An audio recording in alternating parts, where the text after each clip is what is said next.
Hey, good afternoon, Santi. Hey, how are you, man? Hey, I'm doing well. Before we begin, I guess the mandatory welcome to the baby blueprint. Um, Today, it is me and Santi that we're going to talk about something very exciting. I think also extremely topical, everybody. Hey, Santi, how's it going? All good here in Spain. Still heat wave, but hopefully it's gonna get soon better. Well, How's California?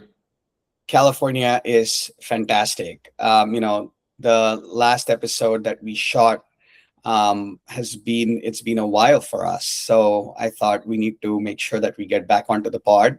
We have the fertility conference for AI coming up Mhm. in September, and AI seems to be everywhere. So I thought let's actually voice our opinions about what we think AI is going to do for the field here. Very good, very good. So you know my opinion about this. Until now, there is a bunch of companies in AI or applying AI to little parts of in vitro fertilization. Most of them, I think, what they have done is just basically replicate what humans can do, and but at a much faster pace, right? All the studies that have been published so far don't show an improvement in pregnancy outcomes, which is what basically somebody would expect. What they do is give you consistency and faster results. And I think it's based because, hey, we are classifying embryos by eye, and then we tell the machine this is a good one and this is a bad one, and basically AI is copying what we're doing, right? Now, the future, if we want to improve results, or at least, yes, if we want to improve results, we will need a different approach. That is just applying AI. Now, if we want to cut costs or be faster, then that's a different discussion. You know that I am not a big fan of how we've chosen to utilize AI in a more tool-like capacity. I think you're right. Like in the current status, I definitely don't think that um, the way we've been using AI in the field has actually shown to be a creative to anything. And primarily, I think it is the cost argument that I would agree with you on, which is the fact that every time we are adding more tools in the business, we are adding cost to care, which is already really expensive. But I'm here to make a completely different argument, as a subscriber to the abundance thesis. So have you heard of abundance thesis? Yes, yes, I have. Right. So for everybody, the abundance thesis is, and there are proponents like Dario Amodei and Elon Musk that have written better, more prolific pieces around this. But the idea around the abundance thesis is that today things cost certain amount of money because there is a certain amount of effort that we expend as humans in trying to make those happen, be it services, be it products. But the idea is that if you in fact are able to deliver um, any kind of service or the product itself with a if essentially zero cost, then products and services wouldn't cost anything, or they're cost drastically less than what they do right now. And suddenly we would have an abundance of things, of services, of products. And as a subscriber to that, I think that there isn't a better place to showcase this than in IVF. And I'll make my case around it. With the you know with some numbers, some backed up numbers, and the ability, and then we can discuss whether we think we can actually do it or not. But right now, an average cycle for IVF costs somewhere between $25,000 to $35,000. And a cost to a baby is estimated to be somewhere close to $75,000 to $80,000. So that itself is, in my opinion, quite inflated to begin with. But that inflation comes from the amount of human capital expenditure and operational expenditure that is frequently overlooked in IVF. And my argument is that if we deploy AI and then couple it with some robotics, we could effectively take down the cost of an IVF cycle all the way down to even $4,000. Well, I think it's mostly robotics with a little bit of AI. Well, I can show you if we are able to, for the audio listeners, what I'm going to do is I'm just going to actually show. Um, I'm going to share a screen which has the cost centers for an IVF cycle that I pulled up. Are you able to see this? Yes, yes. Right. So, I mean, think about it. Right now, we have a cost of about $29,000. Like I said, national averages are anywhere between $25,000 and $35,000. And how do we actually take it all the way down to $4,000? Well, you can, in fact, change the way intake plus education works. I think this is one of the easiest places that you can impact. There are amazing companies. We'll talk about those companies along the way. Obviously, we are trying to do that at Sama too.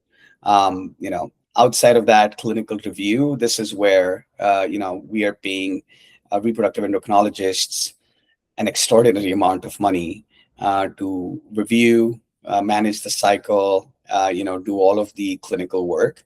I again think that we can totally change this. Again, there's super exciting companies that are already doing parts of this. We are also trying to do something like that. Coordination admin is one of the most understated cost elements of IVF, Santi.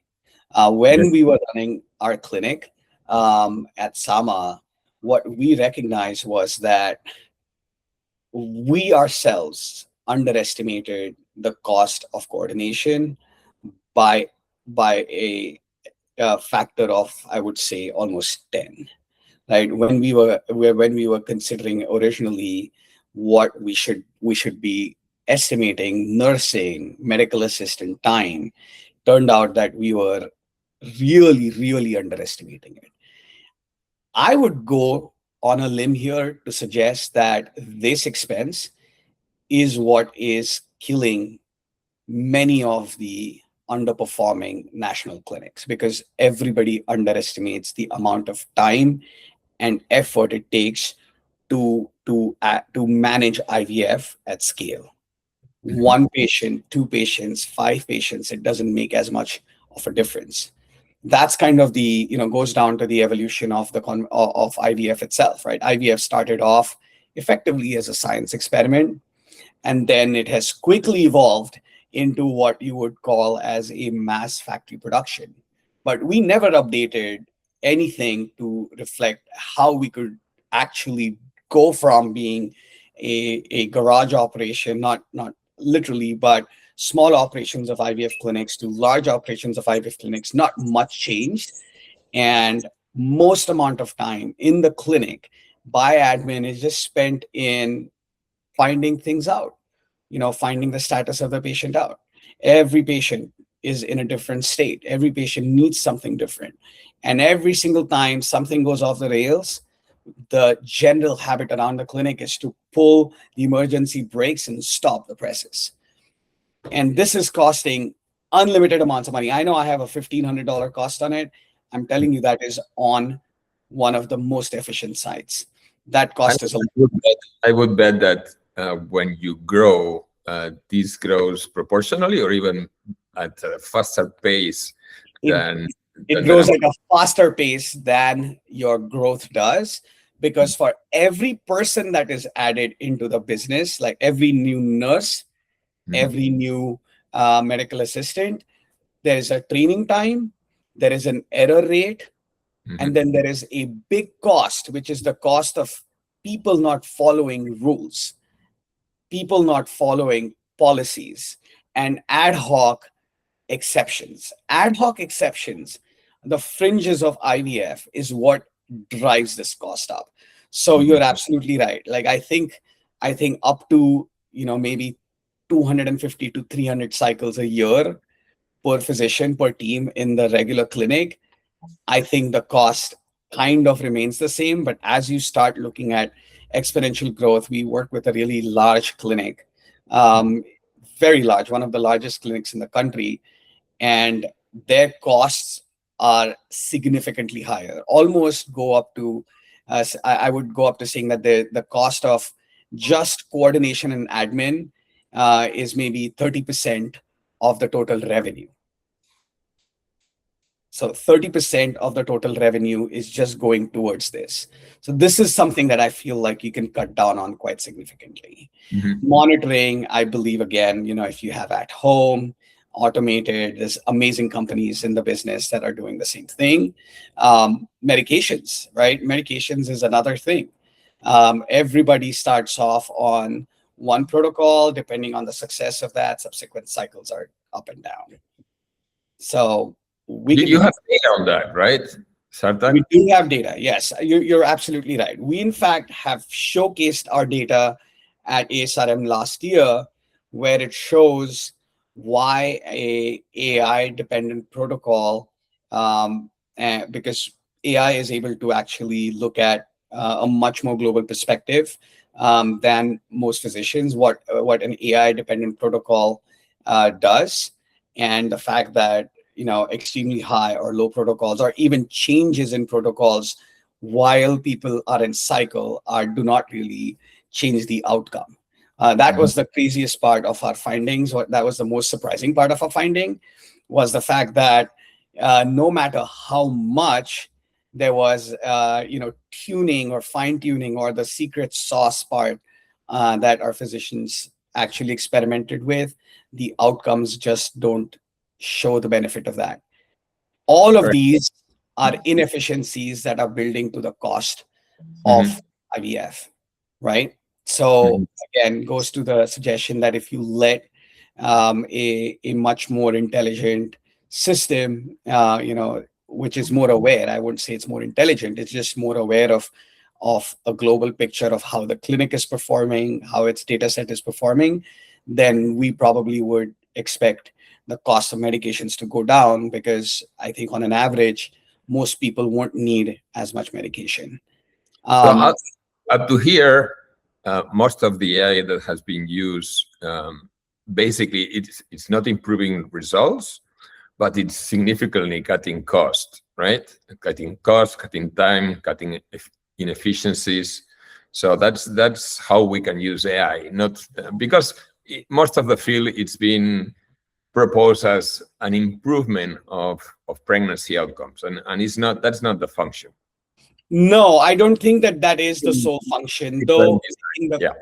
yeah, I think there's a point to be made by those companies if the evidence shows up, right? Showing that a clinic would work much better with an agentic approach is an easier thing than showcasing that maybe you know AI for embryo selection is better than PGT. The statistical significance of AI showing effect is going to be very different for these two things. So you're spot on.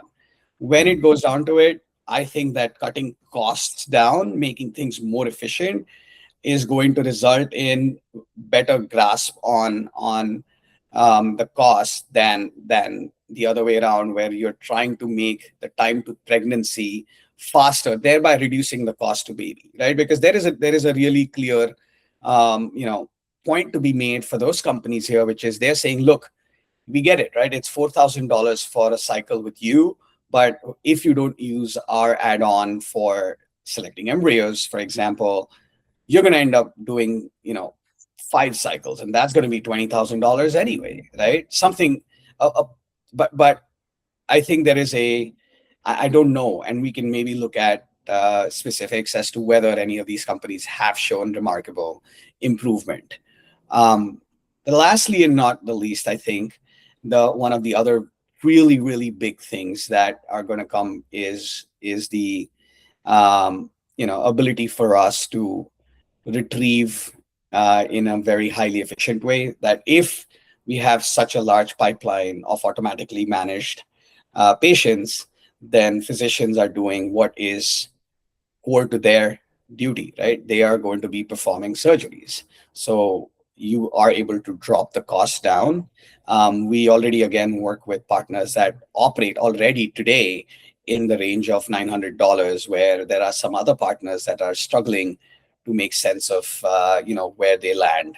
Like $6,000 for a retrieval facility and physician isn't uncommon, but $900 is also something that we have seen be achieved today already. But Uh, that's using not using REs. That's using nurses and so on. nurses do. I don't know of a center that uses nurses in the United OBGYN. States for retrievals, but there's OBGYN. use of OBGYNs and REIs also that are just more used. They're more specific to surgeries. Day in, day out, they come in and all they do is they do retrievals and transfers, retrievals and transfers. So that compartmentalization, by actually taking up, um, I mean, think about IVF as like an airline. The airline industry is the most appropriate way that I think we can look at IVF as. And if you're flying the plane, there is a cost. And if you fill up the seats, that cost gets divided by the number of seats. So for IVF, it works exactly the same. So how you actually reduce the cost of the retrieval facility and the physician is by just by filling up the pipeline, having I don't know, 25 retrievals a day, 30 retrievals a day. And that's all that they do. They go from OR to OR just doing retrievals. Paco Redondo from Positive has done some amazing work in this. Robert Kills has used some versions of what you were talking about earlier at his practice in CNY too. So these numbers are not a future dream. They in fact are very close to what many centers are able to achieve today. Then comes the other most expensive part, which I think, Santi, you probably will agree with very quickly, which is robotics and AI for lab. All of lab put together, ICSI included. And again, this number comes from my estimate of what I'm not privy to what any of these automation companies are looking at, but based on my conversations with them, I think this is the ballpark that we would expect lab fertilization and culture to look like. Yes, it obviously depends on volume, right? But here, I mean, you're not counting here the cost of a regular equipment for IVF, right? So it's irrelevant. Basically, right now we are counting that, let's say, for automatic ICSI, which we were the first to publish babies with automatic ICSI with Zhongzhang, that you would need still an embryologist around or a technician. Actually, we used an engineer at the time, but once it's wholly automated, the lab, like what Conceivable it's developing, yes, you would cut this significantly if you exclude the cost of the equipment. Yeah, and I think we will dive deeper into these companies as we move through the conversation today. Conceivables, for example, has a much more unique way of how they think they're going to price the equipment or the service itself. So what I've heard from them is that they may not be in the business of selling equipment anyway. They might be in the business of actually just selling the integrated service, or lab as a service, effectively to doctors or to surgery centers, which means that there may not be any direct cost of equipment that's passed on. separately beyond this, but we'll talk more about them, right? But anyway, so the long story short, as you can see, is that the $5,000 IVF cycle used to seem like a pipe dream.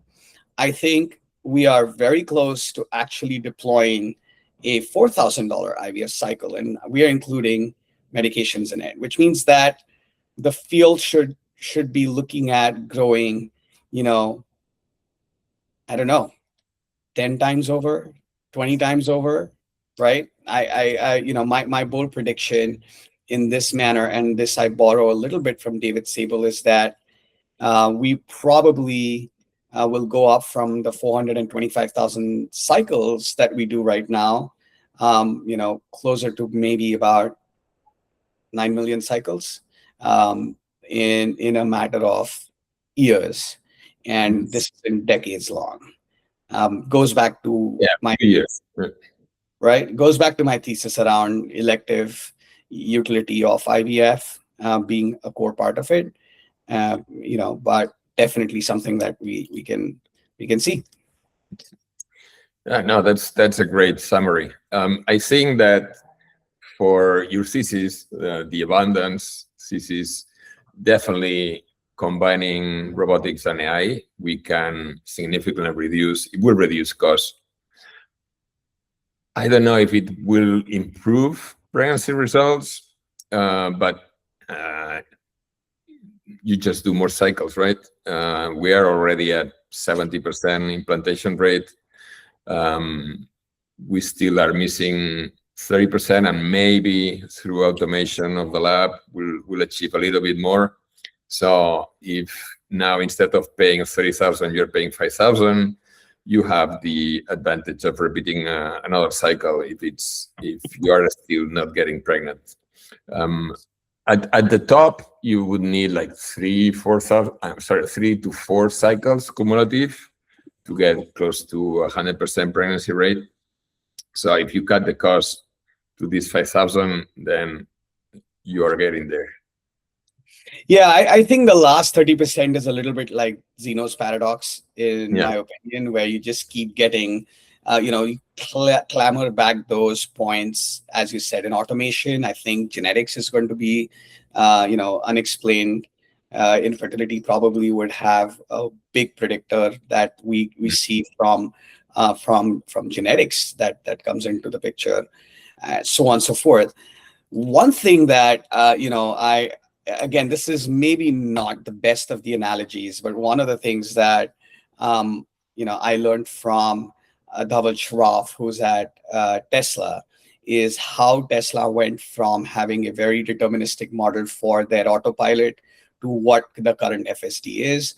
And it's not a 1:1 analogy, but it is a good one, right? Where the deterministic model at Tesla was built when we understood very little about how machines could train themselves and how machines could learn. And the way it worked, for the simplistic mind, is that imagine that the Tesla is running on an XY plane, right, a standard plane, and it runs basically at on the y-axis along x divided by 2. Right, which makes perfect sense, right? Well, a lane is exactly that, and when you divide it into half, that's where the car should stay. You don't want the car to go outside of that lane.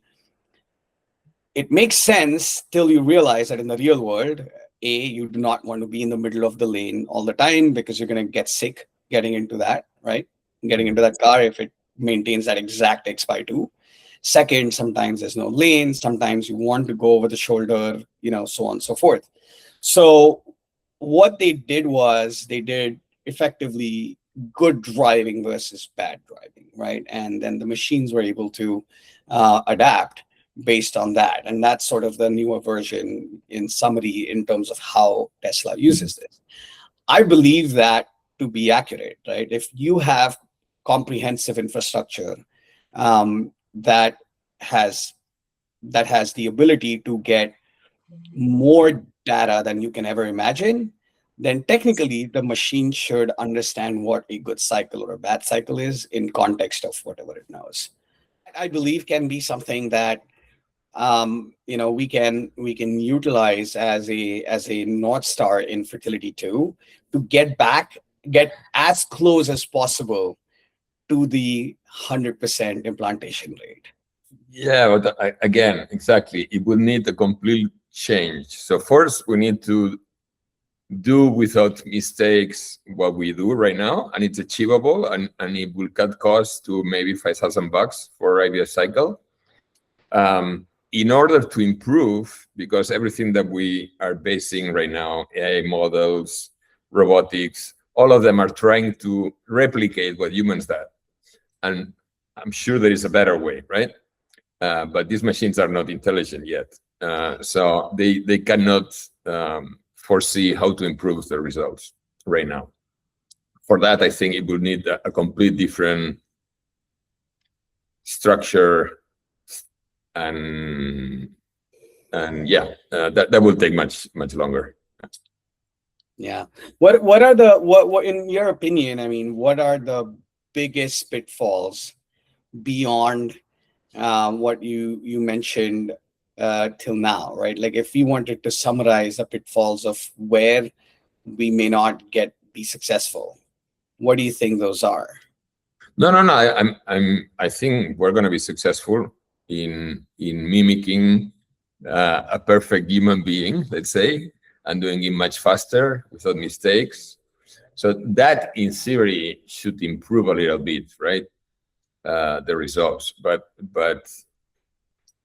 again, there is a 30% of embryos that are euploid, that are chromosomally normal, that don't implant. So in order to solve that part, I think we may not be doing ICSI in a perfect way. We may not be freezing in a perfect way. Yeah. In order to improve that, Yeah. you need a system that can think by itself.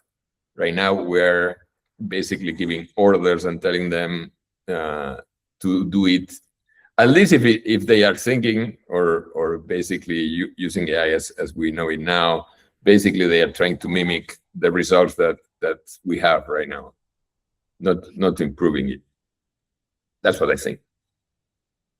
Fair enough. Any more insight into what you think needs to be there to improve it? I mean, again, from I think the clinical management perspective, I feel like I have a thesis here, right? And the thesis here is that I think we have to find patterns across patients that result into better outcomes, and then sort of like do almost like an experiment every single time, right? Every single patient adds into the database with some basic assumptions of what we think is good and bad, and then they keep getting proven or disproven. In lieu of the lab, what do you think is how what is different? Like we're already doing robotics, we're doing ICSI, it's going to be done the exact same way. So why do you think it won't improve it? No, because right now, all these companies that are doing AI by itself, like say, okay, I'm checking if the embryo is going to be euploid or not. They are basically modeling their system on silos of data that are not shared. Every network, every IVF center has their own data, and they don't share it. So in order to be exportable to every IVF lab, you would need to really have all the data of that cycle, not only a few things that right now they are sharing, right? Right. It would to have everybody would have to have the same EMR, or at least be able to query all the EMRs, right? To have the whole data. And right now, this data, it's in silos. I mean, and to be like perfectly candid about this, again, like having looked at every EMR that is there on the market, I mean, EMRs are accounting systems. They're not patient management systems. They're definitely not, clinical delivery systems, right? Like they're so far away from that even if you have the EMR for the largest clinic, you will find the data in it to be virtually, unusable. and maybe that's where we start, by basically understanding that we do not necessarily want to take a data, we take a more prospective approach towards it. We use whatever we get and try to get to the best estimate of a good and a bad, but then from that point on we try to take a more prospective approach towards it, which is like just it keeps getting better and better and better. So now that I think we agree that this can happen, I think maybe in our next conversation, let's explore the companies that are working towards it and understand much more in depth in terms of what we think, who we think is doing what, and understand how we're going to get to the $4,000 IVF cycle. Very good. And thanks so much for joining us today on Baby Blueprint, folks. Please make sure that you subscribe, and that way you are able to get a notification when the next episode's out. Have a good one. Bye. Bye.